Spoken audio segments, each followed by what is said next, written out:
met Matt at a bar just after midnight. He was the kind of guy who instantly blended in with everyone around him. Friendly smile, calm voice, the type of person you'd trust after talking to him for 10 minutes. At least, that's what I thought. We talked for hours that night. Sports, work, random stories about traveling.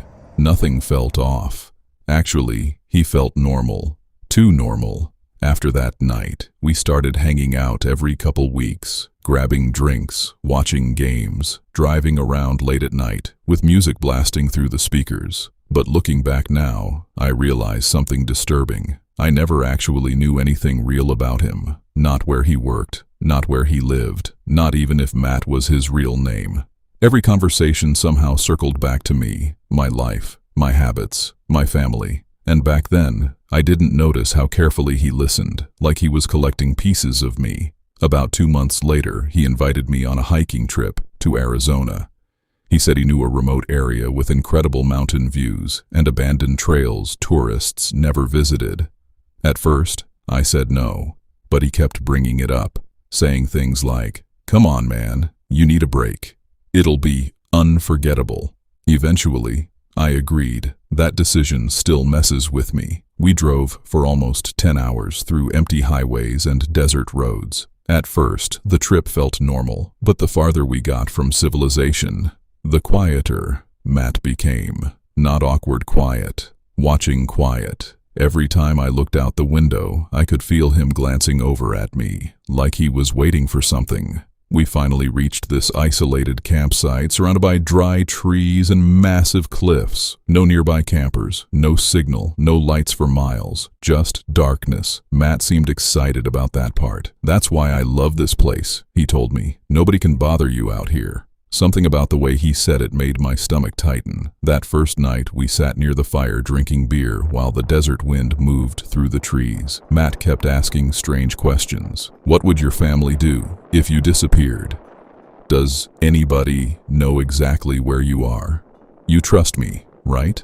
I laughed it off because I thought he was joking, but he never laughed back. Later that night, I fell asleep inside my tent, and sometime around 3 a.m., I woke up, not fully, just enough to sense movement. I opened my eyes slightly and saw a shadow crouched beside my backpack. Matt, holding my phone. At first I thought maybe he needed a flashlight or charger. But the second he realized I was awake, his entire expression changed. He slowly handed the phone back to me. "Your alarm kept lighting up," he whispered. Then he walked away. I wanted to believe him. I really did.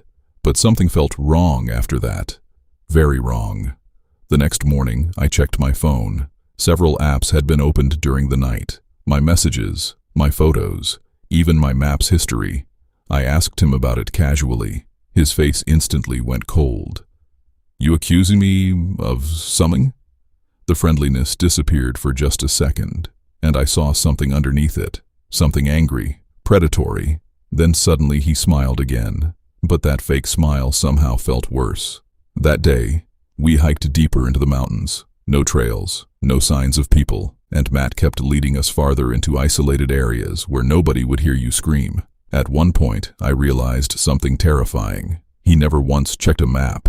He already knew exactly where he was going, like he'd done this before. Hours later, we stopped near a cliff overlooking a canyon. Matt stood there staring down into the drop for a long time. Then he quietly said, "You know how easy it would be for someone to vanish out here?" I felt my chest tighten instantly. He turned toward me slowly. No witnesses, no cameras, nothing. I forced a nervous laugh, but inside, panic was starting to build.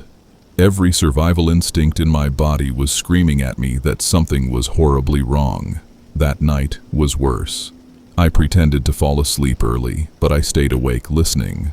Around 2 a.m., I heard footsteps outside my tent, slow circles around me, crunching dirt, back and forth, then silence.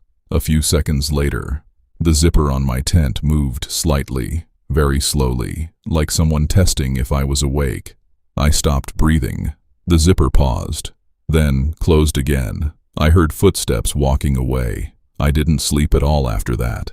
The second the sun started rising, I made an excuse about feeling sick and needing to head home early. Matt stared at me for several seconds without speaking.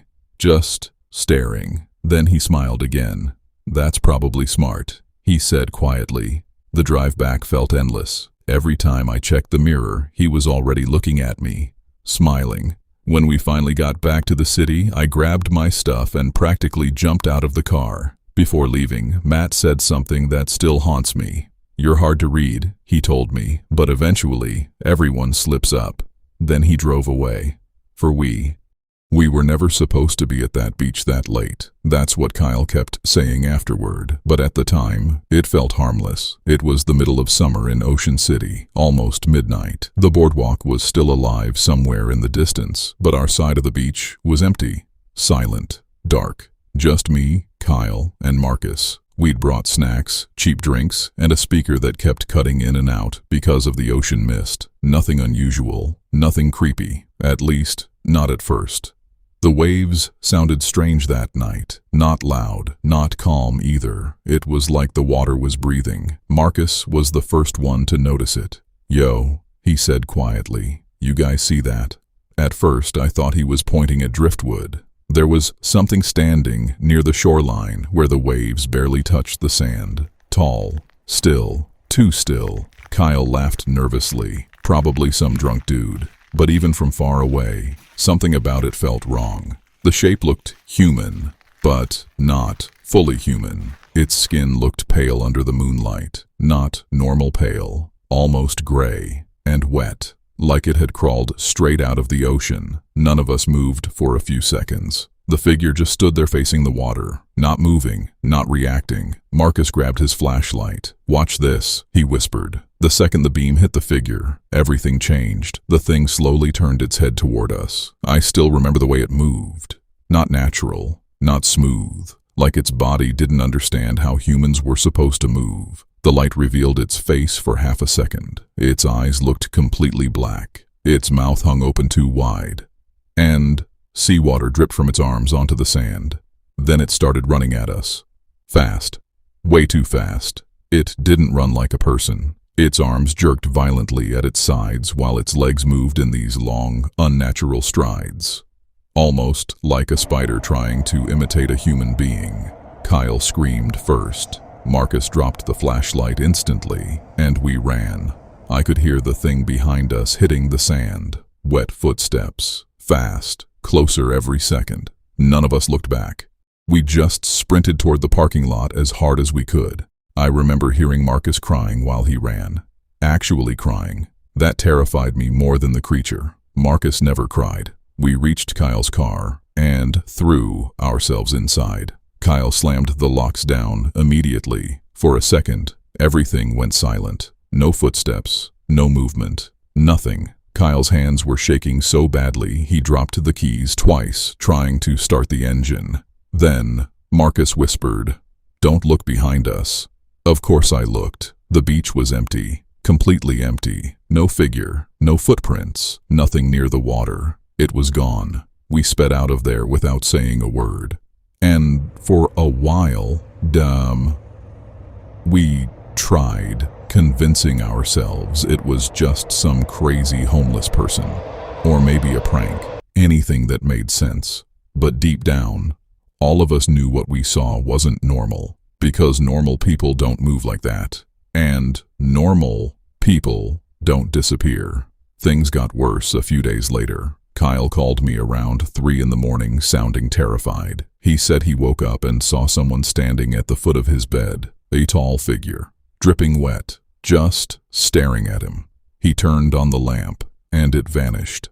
The next night Marcus called me. Same story. Something standing in his room, watching him. Wet footprints leading to his bed. I didn't tell them what happened to me that same night, because I was too scared to say it out loud. I woke up around 2 a.m., freezing cold. My room smelled like salt water, and standing beside my closet was that thing from the beach. Pale skin, black eyes, water dripping onto my floor. It didn't move. It just stared at me. I couldn't scream. I couldn't breathe. Then, slowly, it lifted one arm and pointed at me. I blinked once, and it was gone. The next morning I checked my floor.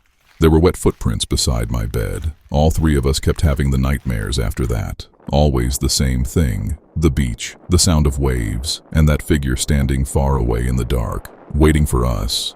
Sometimes it would move closer. Sometimes it wouldn't.